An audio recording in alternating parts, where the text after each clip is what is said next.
doing? Yeah, good, mate. What's going on? Oh, just a few little interviews and all that jazz, after you've been blindsided and booted out of the game. This is the little tour you've got to go on. All right, I'm just going to jump in. I've got to ask you the first question. I don't typically even write questions, but for you, Joey, there's a lot to talk about. So my first big question for you now is, are you a believer of Macedonian Jesus? Look, I definitely wasn't a believer of Macedonian Jesus, but I'm starting to turn. I think, geez, the hype is real. Like, far out, man. How many lives? I think George has more lives than a cat. Like, this Macedonian Jesus thing, I reckon they'll be selling T-shirts on the corner stores. It's going to go off. I know. It's crazy. Look, it's sad to see you go. I commented last night and said, really fun character on TV. Blasted from everyone on Twitter and social media, so that was good fun. So I'm sure you're getting some love today as well, which is good fun. Bring it on, baby. What if this duck's back? Let me first, let's dig into it. Last night, let me ask you about your relationship with Hayley. We saw it over the course of the season. She seemed to be someone that you were willing to work with, but not necessarily in your direct core alliance. What was your relationship with Hayley like during the entire game? Yeah, look, Hayley's an interesting one. I think obviously the core four sort of formed on the first night when we all went to bed. We sort of giggled the night away, myself, Georgia, and Laura. And we kind of, woke up and looked at each other and were like, I think we're best friends here, guys. But I think with Hayley, it was, she was the one that I wanted to bring in, that I sort of, said, hey, Hals, do you want to come join our little crew? And she was up for it. I did notice she probably, was playing in the middle a little bit. But I think that was part of, she sort of said, look, she'll keep the options open and kind of get a feel and an ear for what's happening over on the other side. But she was definitely someone I thought I could definitely work with, I could trust. Look, one of my strategies of the game was to take out all the self-proclaimed super fans, to take out, Mitch Carr and George, who also, obviously had a deeper knowledge of the game. But unbeknown to me, Hayley just, was the biggest super fan of them all. And she just she kept that under wraps. And I think I would have been a lot more weary of it. But, she was the girl from South Australia, the good, wholesome, loyal, down-to-earth girl next door. So she played me like a fiddle. Yeah, she played incredibly well and bold last night, especially. I think it'll be interesting to see how that shakes up throughout. Did you get any insight watching the show? I know you probably processed the elimination, you thought about it, you've had chats with a whole bunch of people subsequently since, but watching the episode last night, and they really did detail kind of like how Hayley went about systematically trying to bring people in. Did you get any insight into her game and how she played it last night against you? No, look, it was a blindside in every sense of the word. I think, I think that morning there was a very strong alignment. Look, I think the day before there'd been, when I was over at the Brawnies breaking Lamingtons and drinking chalky milk, it was, World War III over at the Brains camp. I think sort of George went off on and exploded and kind of went off at a bunch of people. So I think the morning of that immunity challenge, it was like, it wasn't even a question in everyone's mind who was going home. But I think obviously that hidden immunity idol, finding that for Hayley definitely spurred her to action. She doesn't find that idol or doesn't get to it first. I don't think she's making that move, but I think that changed the whole trajectory of that, obviously that tribal, but the game as a whole, I reckon. Yeah, look, I agree. I thought about this last night, and I honestly felt like if George had been the one that found the idol, you probably would have been safer. And that's kind of crazy to comprehend, that it was really the power of that idol in Hayley's pocket that did lead to that position. You were the head of the snake. People were referring to you as the kingpin out there on the Brains tribe. Going into the game, was that a direct strategy for you to be the guy that was out front and leading? Now, look, I think, the amount of, I'm not a super fan of the show. I think I am now. I'm looking forward to rip it into all the seasons, but I think I was just going to play to my strengths. I've got good social skills, I've got, the endurance background. I wanted to kind of slot in and not be, I was happy to push Mitch up front at first, but I think, the way it just unfolded, I sort of stepped into that position. I actually felt very comfortable there, and I felt like, although it was sort of, even though I might have been hamming it up a little bit for the cameras about being the Teflon Don and whatever else, I think at the end of the day, it did feel like it was a core six. And yeah, it was one of those things that just, I think I probably should have, not taken that jump to the spotlight too early. Yeah, it's Survivor. You're out there, you play aggressively, you play hard. Sometimes you get bit. Unfortunately, that happened for you in this season. You talked there a little briefly about Mitch. Can you talk to me about Mitch? Because I feel like I don't really understand why he was someone that was targeted in the position he was. Yeah, it's a good one because I think that there's probably a little bit of context missing around that. And I think, look, Mitch was a great guy, but he was a guy that kind of, and look, he wasn't in that core six from the get-go. He was probably really aligned to Kara from the get-go. Like, he was sort of very close with Kara, and obviously Kara aligned to George. So I think, although the way it played out, Andrew basically let it, was getting on. We were all getting on pretty well with Mitch, and he let it slip that we were looking to potentially blindside Kara because we had an inkling that George might have an idol. And then I think that inadvertently clipped Mitch's ticket because, it was like, look, if George does have an idol, obviously we found out that he did. He could play it for Kara. He could play it for himself. Mitch was the move that none of them had seen coming, and it would definitely weaken that, probably what we saw as the core three, which is George, Kara, and Mitch potentially as sort of forming as the leaders of that other alliance.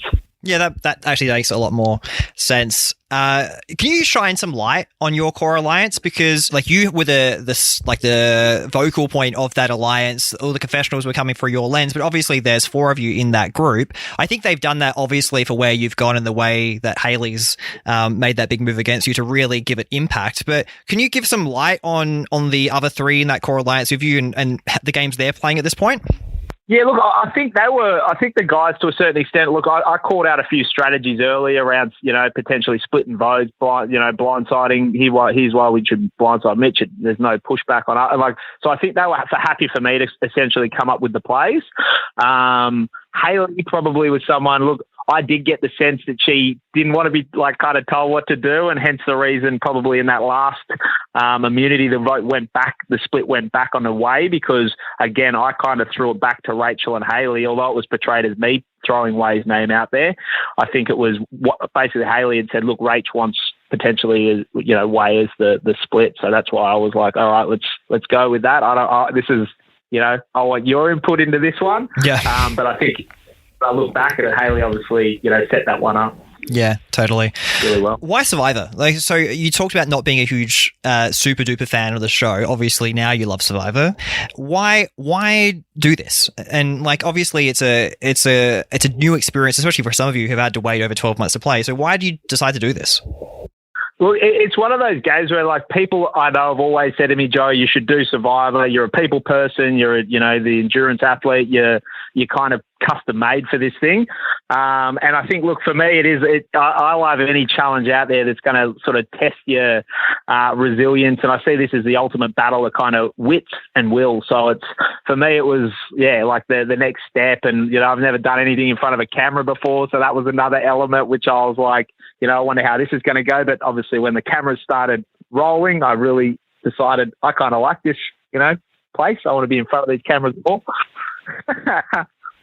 Yeah, I get that. That makes a lot of sense. You talk about the camera element. You've obviously copped a lot of heat online from people. There's been comparisons to people like Luke Toki. Did you model your game on anyone that you saw in the lead up to playing, or is this just authentically you? Yeah, look, it is funny reading all these things because, look, I made an effort not to watch too much Survivor going in because I didn't want to be overthinking it. The season I watched before I went in, the only season I've watched through was All Stars, right? Which is probably not the best one to watch before you go in because I'm making business and all this sort of thing.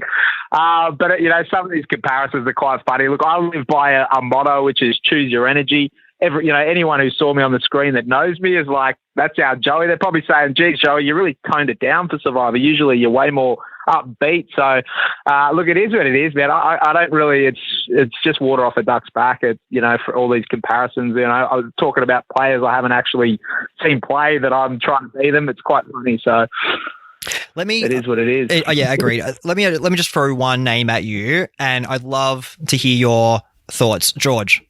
Yeah, George, look, again, I was sort of portrayed that I was a vendetta against George. But look, at the end of the day, George, he's playing a big, bold game that's, it's a very individual game. And, in those early rounds of Survivor, it's very much a team effort. So he did cause quite a bit of division in camp.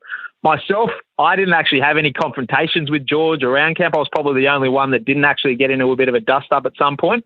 But look, I think George is playing, like I said, a bold game. There's a lot of passion there, and it comes out, and it does cause, some chaos at times. But you got to respect that. Like, I respect George as a player. Like, he's still in there, and I'm out here. He's playing, he's a heat-seeking, idol-finding missile. He can just always seem to find a way to survive. He's a true definition of a survivor thus far. And again, I just wanted to kind of clean out the person creating the division in the group. It was nothing personal. I know there was a bit of heat thrown on me from, some comments I made at about the rotten egg and whatever else, but you got to understand that the day before when I came back to camp, there was some very upset people. There was some personal verbal attacks that had sort of happened. And that was just me sticking up for my mates, and I'm not the kind of guy that just goes out of his way to, throw things, unprovoked attacks on someone. There was context missing there, and it just sort of boiled out. The emotion of that just boiled out in the tribal. But like I said, respect to George. He's playing a great game. He's very entertaining. I'm loving his one-liners, They put everyone else to shame. I wish I could come up with some of those one-liners, but I'm still laughing at the MacGyver Survivor one. That was a classic. But yeah, it is what it is. Yeah, look, totally. And look, this is a podcast that has thousands of people who listen, but super fans of the show. So I think most people get that the show we see is a very heavily edited product to actually what happens out there. Just the last one. Is there any stories or anything that didn't make the edit that you want to share about your experience and like, I guess, like capping off that time out there on Survivor? Now, look, all in all, I got no regrets. It was even though my time was cut short, I got to meet some amazing people. I think everyone in the Brains tribe, these are like, I think everyone, like at almost every episode, different people are copying different sort of online stuff. But like, these are great contributors to society, doing amazing things. So I learned a lot from them. I actually came back and resigned from my job to try something different because I was inspired by being around these great people. So, I think it's all the stuff you don't see, the sleeping in the dirt, the freezing nights, we were literally sleeping at times out around open fires because it was so cold out there at night. You couldn't even sleep in the shelter because it was just, you just couldn't sleep. It was freezing. So I think everyone's uncomfortable. Everyone's hangry. The emotions bubble over at times. But I think in saying that, it's sort of an experience that, I'll cherish forever because you build these amazing bonds through hardship, which, I just, like I said, I'll cherish forever. So would you do it again? 1,000,000%. And what would I do anything different? Yeah, I'd probably play a little bit different again, but I would still bring the energy. I'd still turn it up, but I'd go a lot deeper next time round. All right, that's where my chat with Joey ends. Really fun little exit interview with Joey, who was definitely a divisive character on the season, but one that I think is really important. Like, I feel like when you watch Survivor, it's better to have an opinion, positive or negative, on a player than have no opinion. At least he's playing the game. So I enjoyed it. Thanks to Ten for setting this one up. And stay tuned for my exit interviews as they come during the season. Like I said, I'm going to do them where I can. And if it's a big player like Joey, I'll definitely try and reach out and do those. So thank you for checking this one out. I have a recap coming on Tuesday night, late, maybe Wednesday morning by the time you listen to it, with the runner-up of Survivor, CBC Baden. So stay tuned for that. Should be really fun. And that's it. Until next time, guys, community has spoken. I have spoken. I will chat to you very soon. Bye. The tribe has spoken.